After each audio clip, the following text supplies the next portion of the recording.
Pozdravljeni.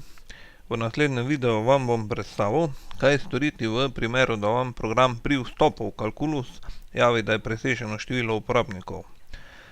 Izgleda pa to takole, ne. Vi se poskusite vpisati. In ko se vpisujete, vam program izpiše naslednje obvestilo.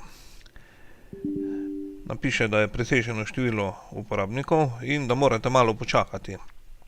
Tole, ko je številka napisana, pomeni, koliko licenc imate. Zdaj, v mojem Calculusu je še eden drug uporabnik prijavljen, kar pomeni, da se istočasno jaz ne morem prijaviti.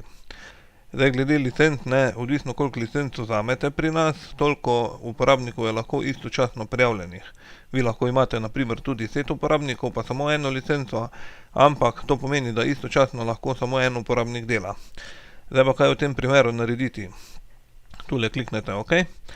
Program vas bo sicer spustil v sam Calculus, na vstopno stran, ampak ne boste pa prišli na svojega klienta.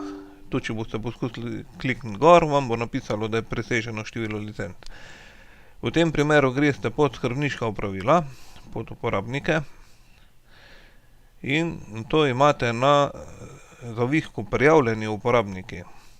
Imate seznam, kdo vse je prijavljen v Calculus.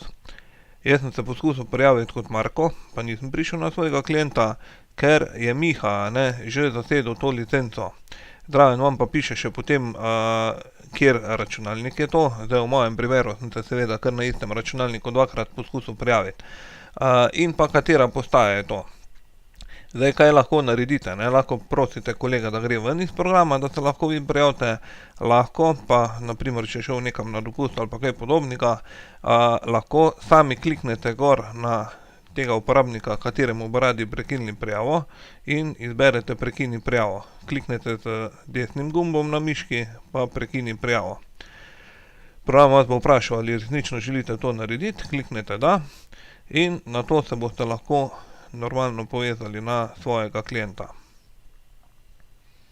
To bi bilo vse.